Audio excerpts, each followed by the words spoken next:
Live from the drama-free true crime destination. No distraction. Live from the drama-free true crime destination. No distractions. No detours. Just the cases, the clarity, and the conviction you deserve. This is the main event.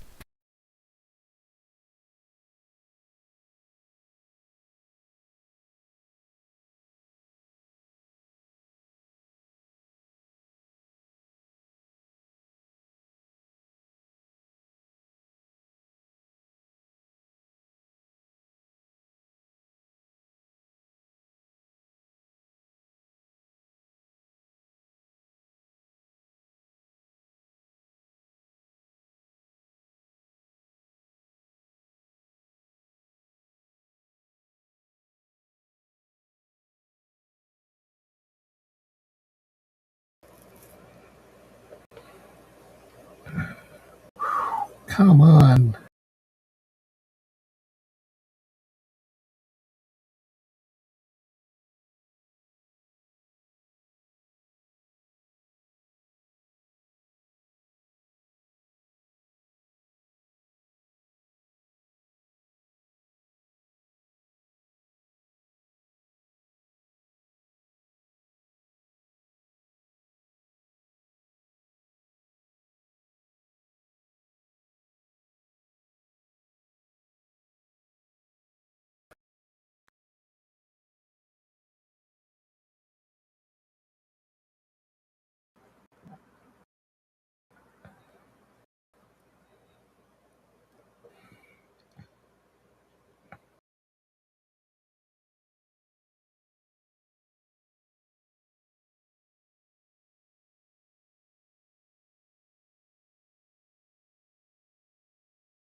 Restream era. Welcome once again to Bethea'S Byte Reloaded.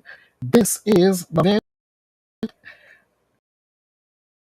because I got a main event of true crime stories and cases covering all over the country. Live from the drama-free true crime destination. No distractions, no detours. Just the cases, the clarity, and the conviction you deserve. This is the main event. And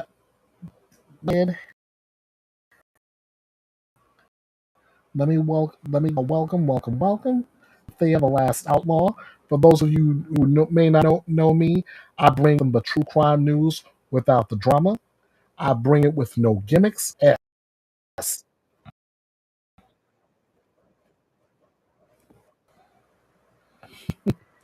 No distraction.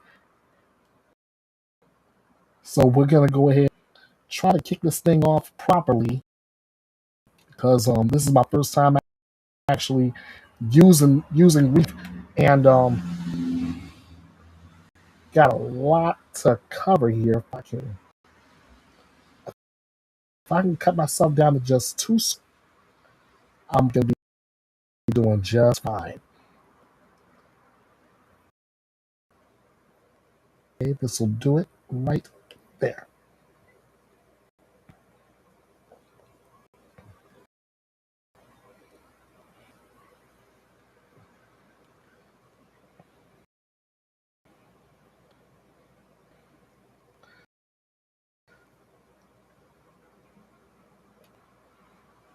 All right, let's go ahead and try to start this thing off right. And we are going to start with a judge rejecting a motion to disqualify prosecutors in the Charlie Kirk murder trial.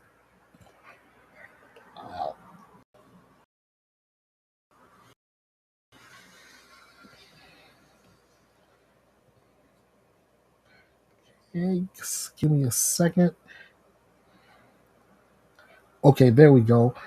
How you guys doing? Ernest Bethea, the last outlaw. So good to have you here. And let's, like the Black Eyed Peas said, let's get it started. All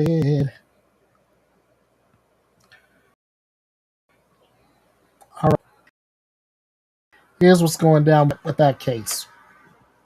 A Utah judge on Tuesday declined to disqualify the local county attorney's office from prosecuting the accused shooter in Charlie Kirk's killing after the defense argued there was a conflict of interest because a prosecutor's daughter was present when Kirk was shot. Prosecutors plan to seek the death penalty against 22-year-old Tyler Robinson, who is charged with aggravated murder in the September 10th shooting of the conservative activist on the Utah Valley University campus in Orem.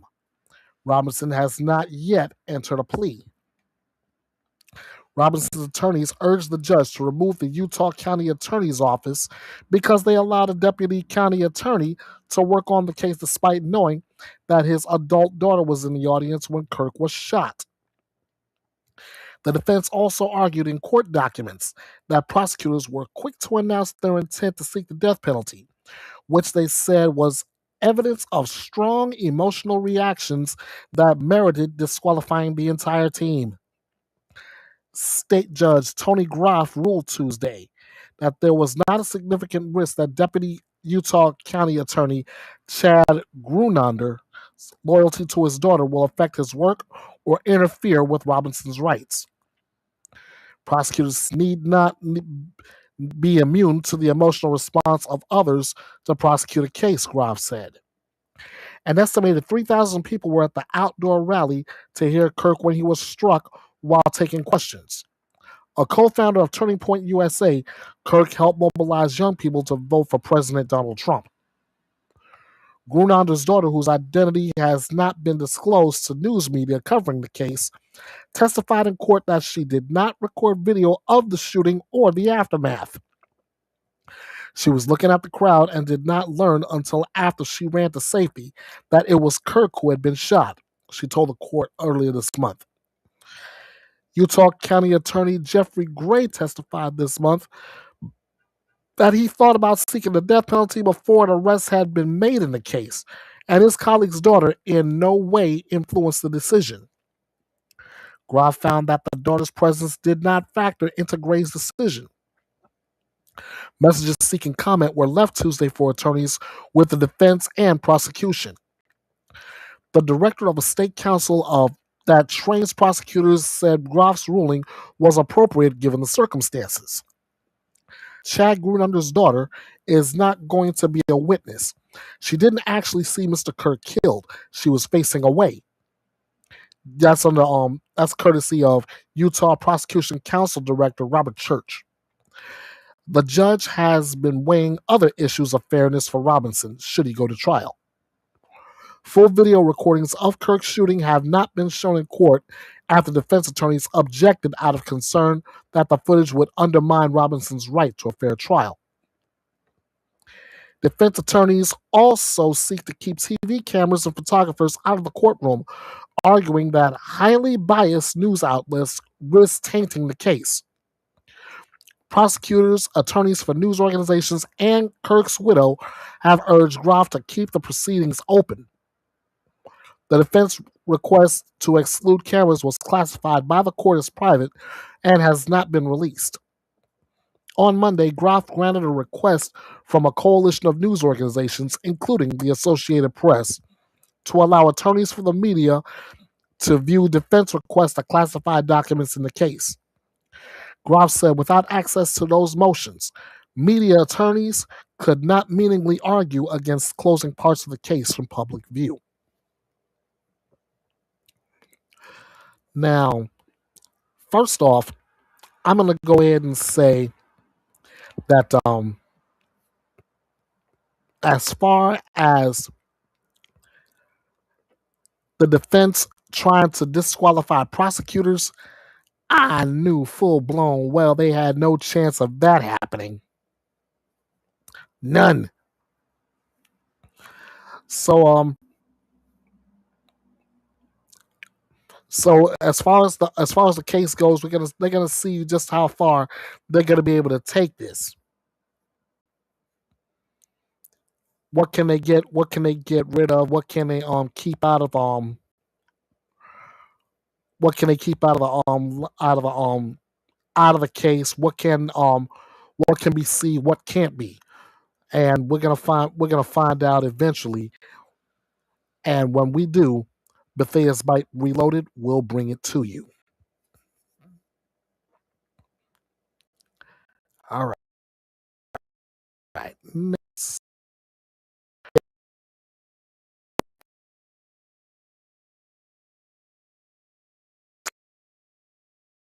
The next case on our trial docket will be before we.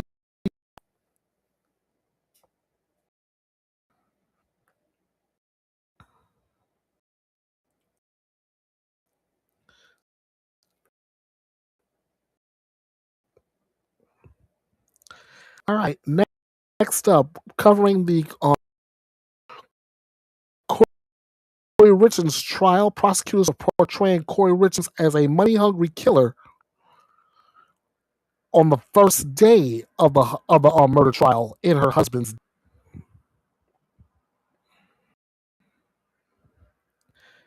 Now the trial is already going on as we speak.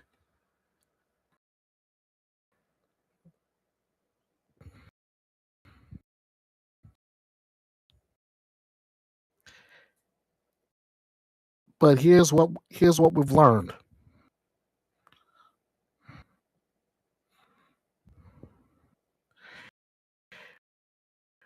Prosecutors portrayed a Utah mother and children's look-off as a money-hungry killer Monday on the first day of a murder trial in her husband's death, allegedly killing her husband, Eric Richins, with fentanyl in March 2022.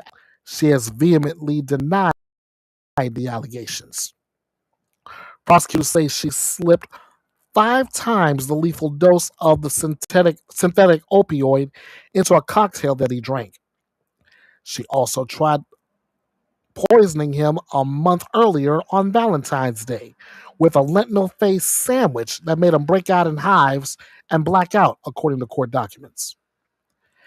After her husband's death, Kouri Richins self-published a children's book about grief to help her sons and other kids cope with the loss of a parent. As arguments got underway Monday, Richins sat next to her attorneys, taking notes and passing some to them.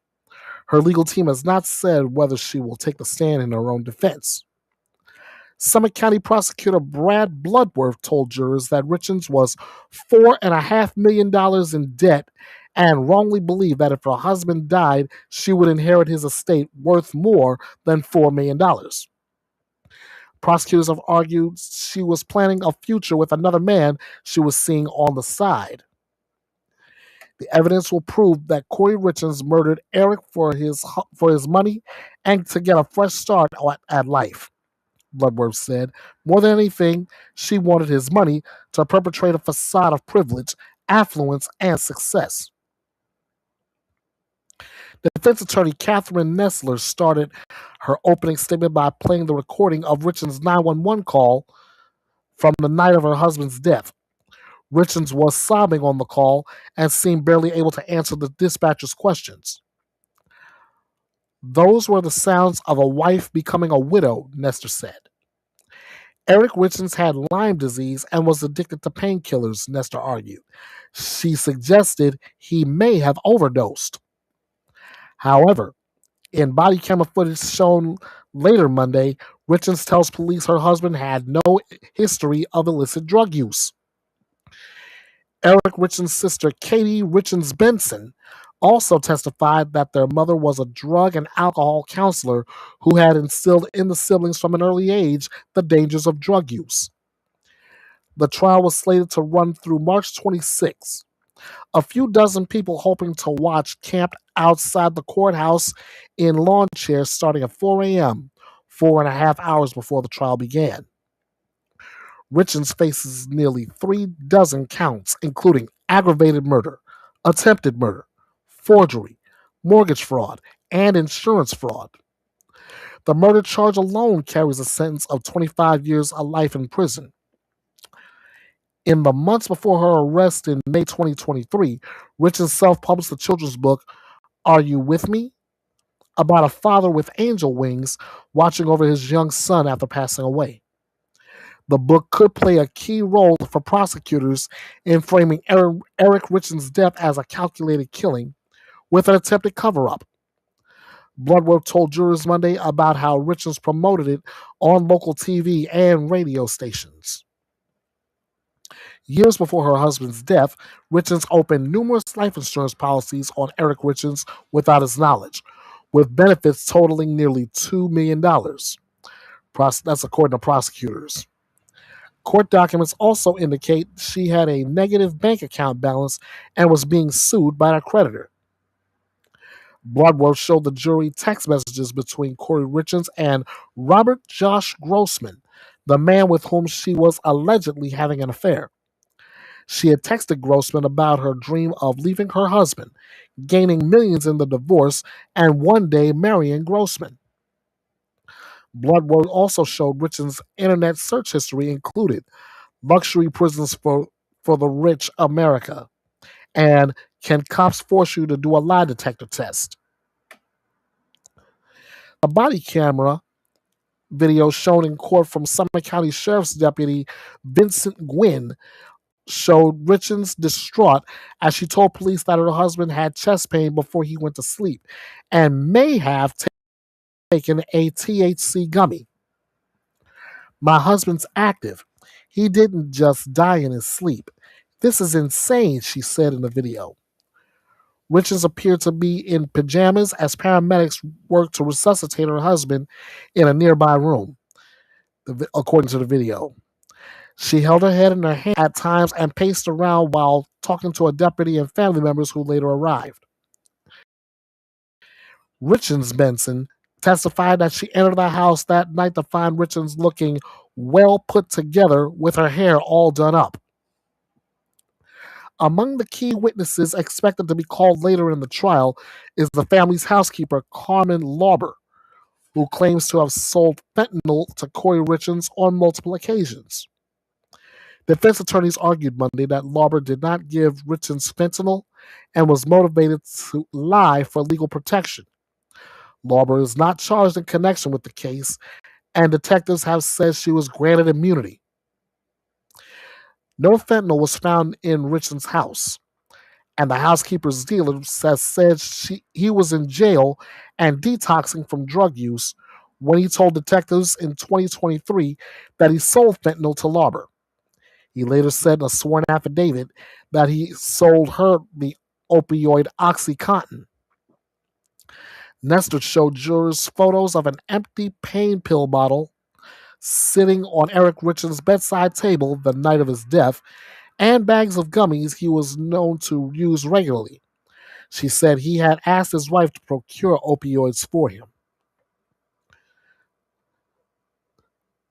So, we've got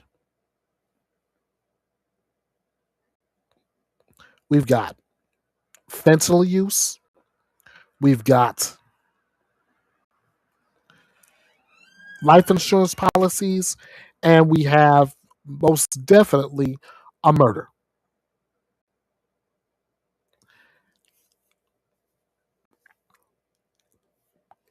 What chance does Kouri Richins have when it comes to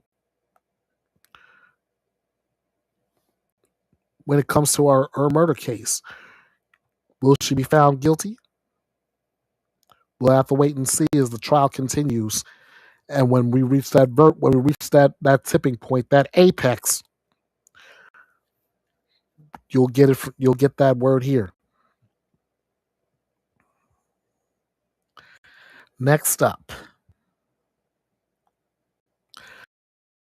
another case that we've been following. The Anna Kepner cruise ship death.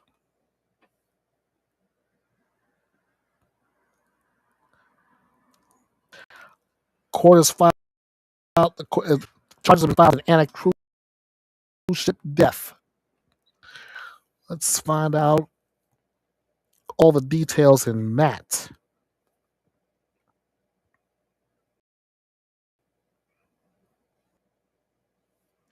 We're in Viera, Florida for this one. A filing in family court is offering new details into the death of a teenager found killed on board a cruise ship. 18-year-old Anna Kepner was found dead inside the cabin where she had been staying on board the Carnival Horizon in early November. Anna had been sharing a room with her 14-year-old brother and 16-year-old stepbrother, identified as TH. Also on the cruise were Anna's 9-year-old sister and their father, as well as the stepbrother's mother, Chantel Kepner, and her 9-year-old daughter, identified as BH. Chantel's ex-husband, Thomas Hudson, the father of both BH and TH, filed a motion on Friday in Brevard County seeking emergency sole custody of BH, citing new developments in the investigation into Anna's death. In his filing, Hudson cites social media posts from the Kepner family reporting that TH was charged by the United States Attorney in the Southern District of Florida for the redacted homicide of Anna Kepner on February 3rd, 2026. TH was seen at the federal courthouse in Miami earlier this month for sealed juvenile proceedings. The motion, reviewed by Court TV, alleges that Chantel and her husband expelled TH from their household following Anna's death and that neither has seen TH since then. In addition, social media from the Kepner family has indicated that they want the nails in the coffin of TH and that both the Kepner family and Chantel want him, referring to TH, buried. Currently, BH lives with Chantel and her husband, with Hudson exercising visitation and time-sharing rights. Hudson argues in the motion that because he lives in a different county, he is better equipped to insulate BH from intense media scrutiny. At a previous hearing, Chantel told the court that all the children in the Kepner home had been unenrolled from their school due to media attention in the case. No hearing has been scheduled on this emergency petition.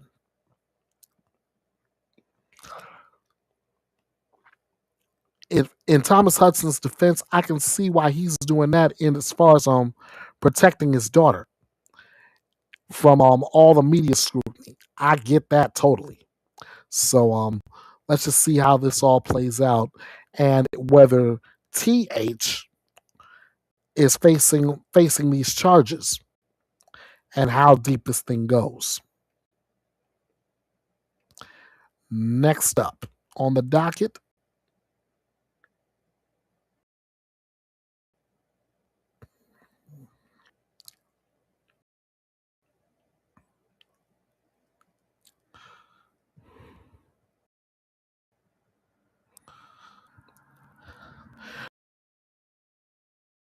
Next up on the docket's an update on the for 84-year-old Nancy Guthrie.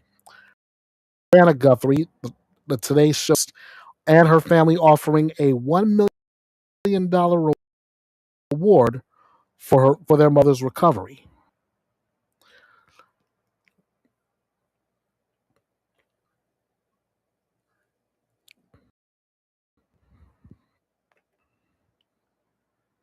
Stand by.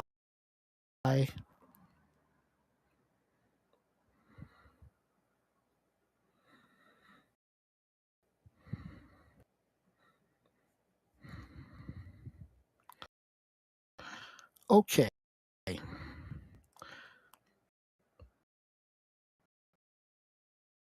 Today's now offering a $1 million reward for information mother Nancy Guthrie,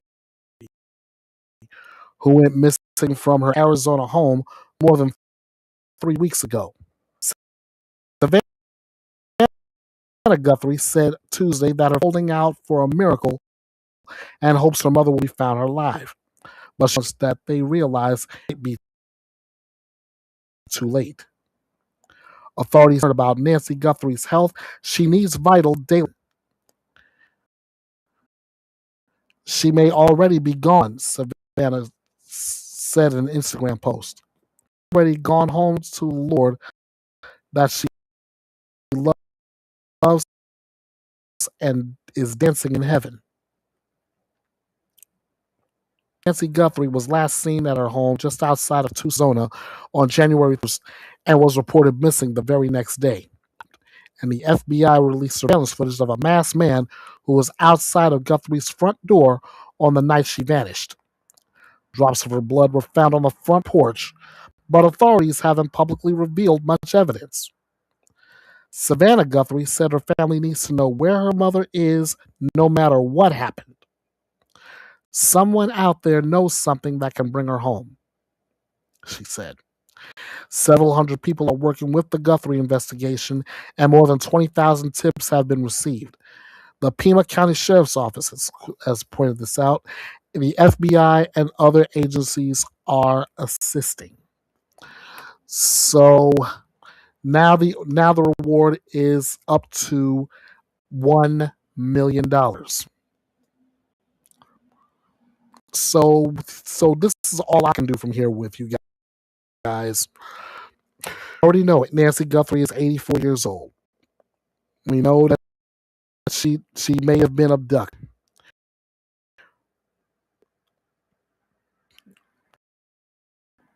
I'm going to go ahead and give you something that I can give you and the numbers.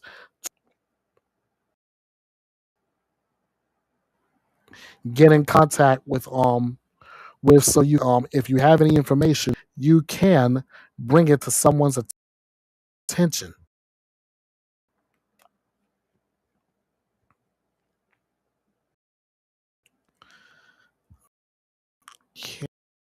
Okay.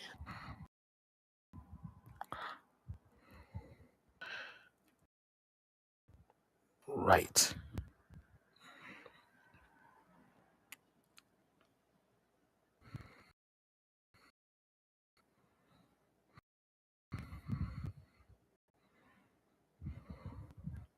All right. January 27, 1942. She's 84 years of age, as I mentioned.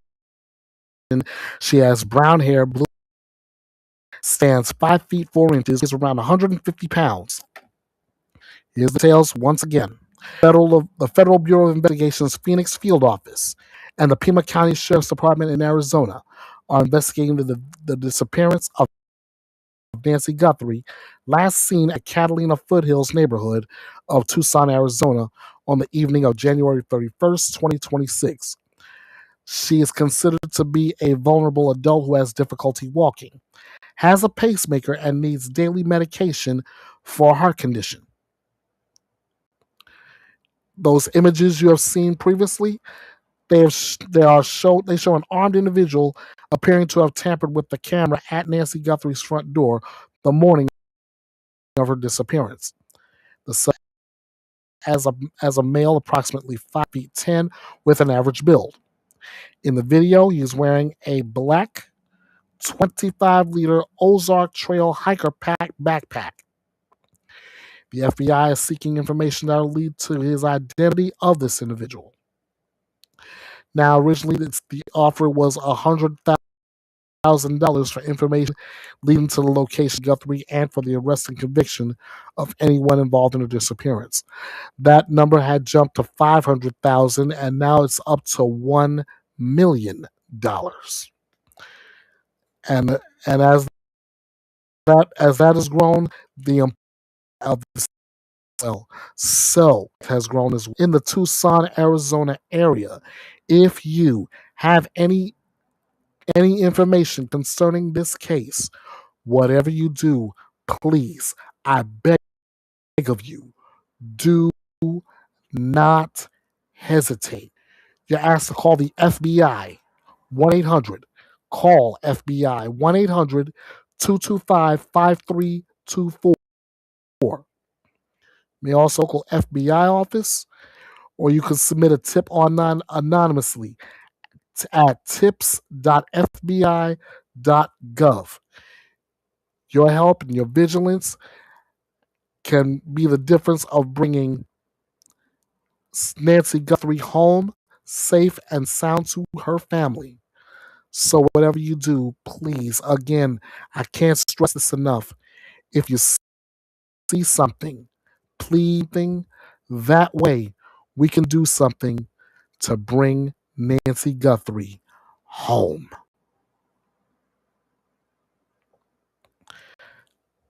Again, if you have any information, the number is 1-800-CALL-FBI, 1-800-225-5324, or submit your tip anonymously at tips.fbi.gov.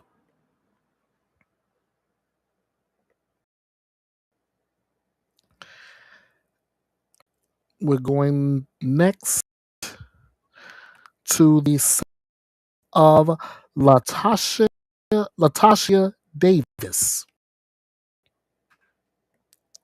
She offers an apology and things. He says, I know what I did.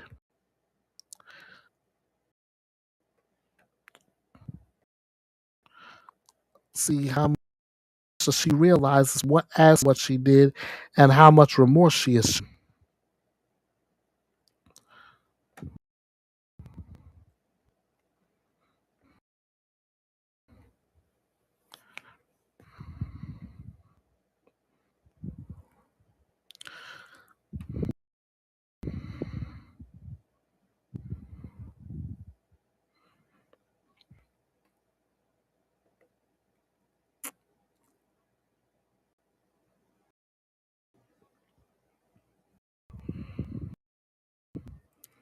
Okay.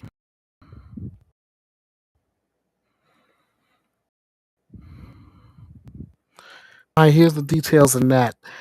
Out of Memphis, Tennessee, offered an emotional apology to the victims and their families, as well as her own family, as she was sentenced for killing her lover.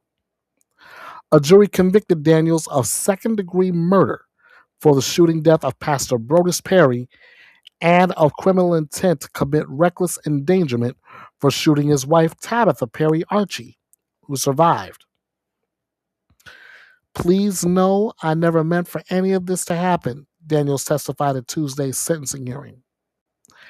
Daniels testified at her murder trial admitting to buying the gun she later used to kill the pastor and shoot his wife, but said that she had initially planned to kill herself.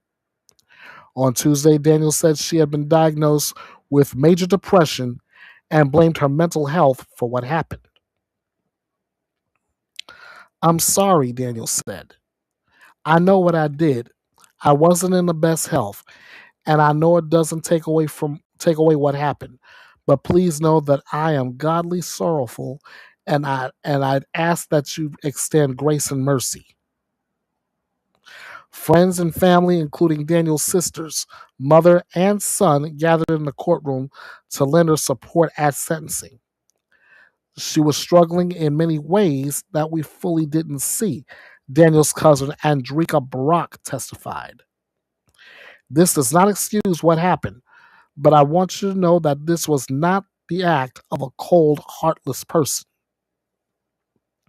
Under state law, Daniels faced a minimum sentence of 13 and a half years and a maximum of 60 years for murder and up to 11 months for the second charge. Prosecutors urged the judge to hand down a sentence at the top of the range, while Daniels' defense argued that the single incident was a poor representation of her character and asked for a 15-year sentence. Judge Jennifer Fitzgerald sentenced Daniels to 20 years for the murder and 11 months, 29 days for the attempted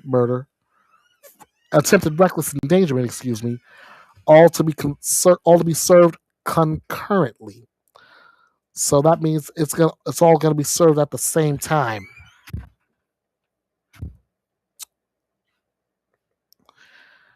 Now,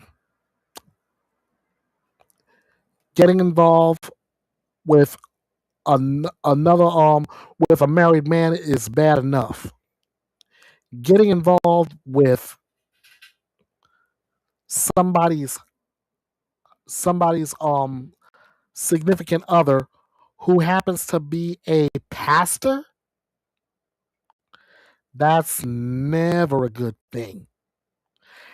And and on top of it, you wanted the wife out of the way, so you shot her. Things didn't go your way, so you shot and killed the pastor. The end result, the wife survives, and you're gonna spend the next 20 years behind bars.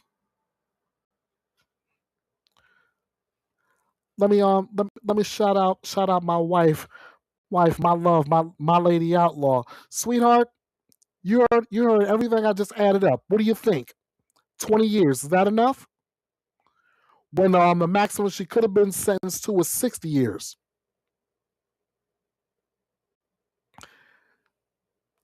You think 20 was enough?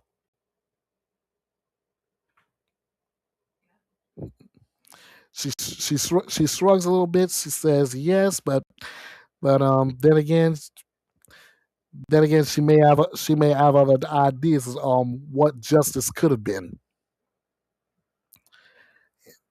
So basically, the jury here at Bethea'S Byte Reloaded is still out on that one. Normally, I would be able to say that's justice definitively, or that's not justice definitively. Here, we're out. And let's see, I believe I've got one last one to wrap up my first live on Restream.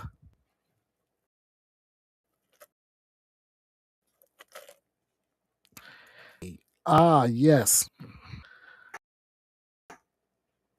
The suspect in the death of Kilhockey's Gaudreau brothers wants the case dismissed.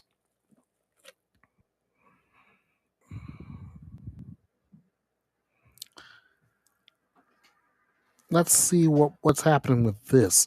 But I already have an idea as to how it's going to go.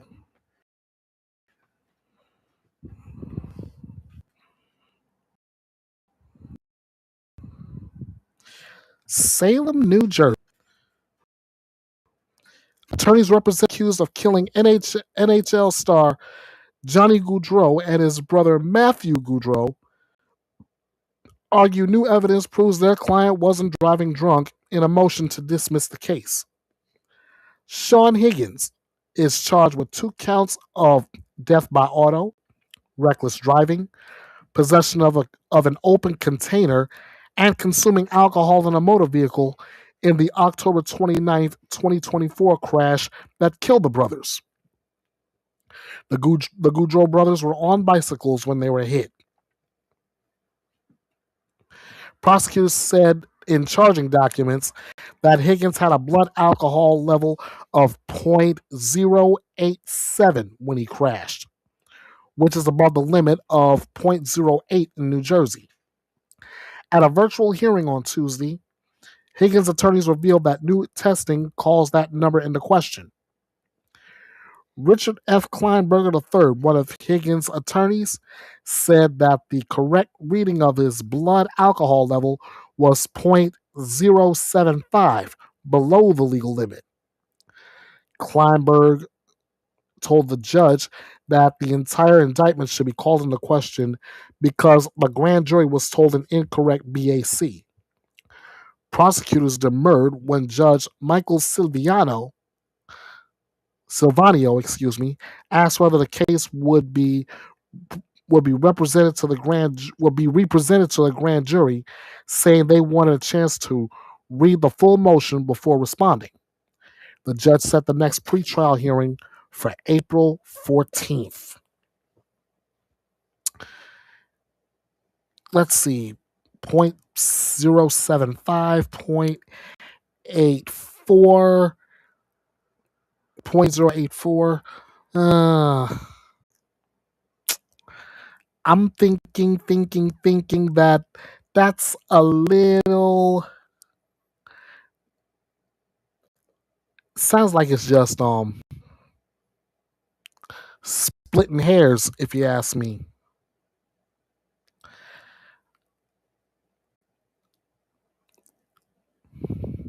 So I will just have to wait and find out exactly what is gonna go down for that case, whether the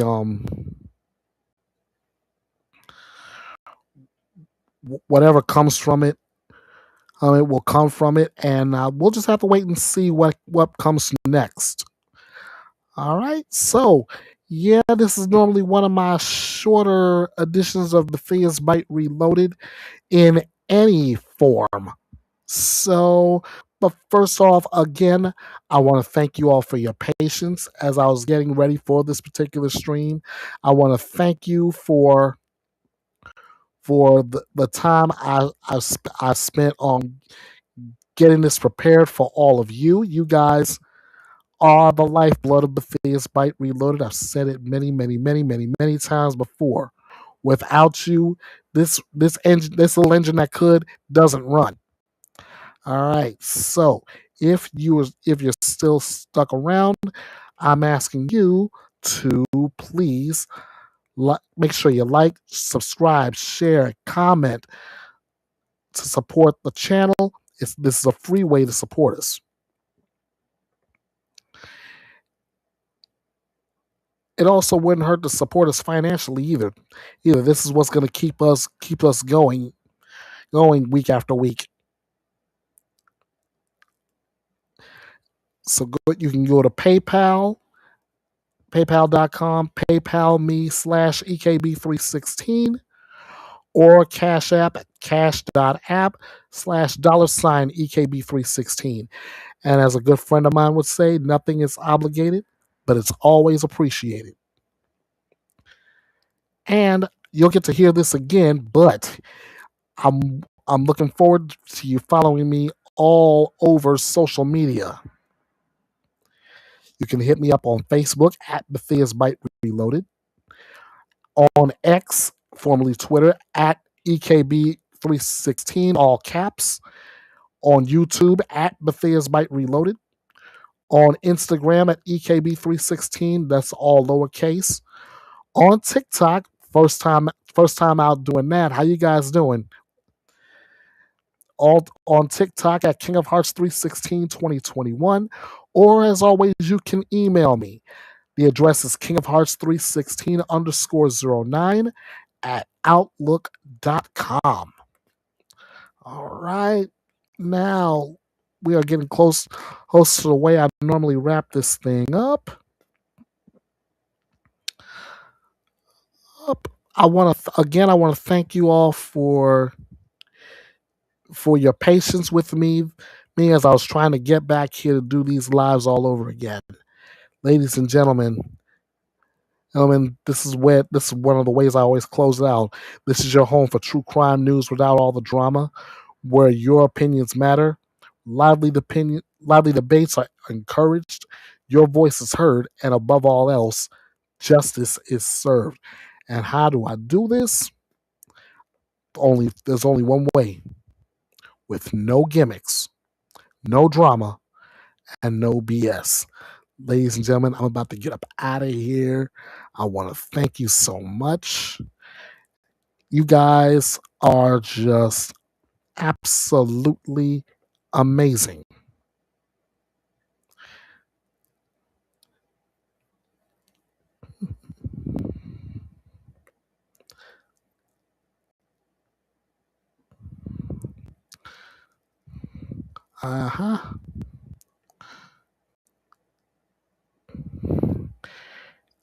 I look forward to seeing you all again real soon. Until then,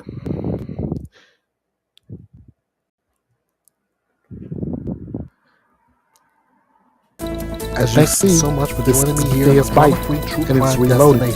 I'm out. Please be sure to follow Bethea'S Byte Reloaded all over social media and support the channel through PayPal and Cash App. You can get your true crime news right here with no gimmicks, no drama, and no BS. This is Bethea'S Byte, and it's Reloaded.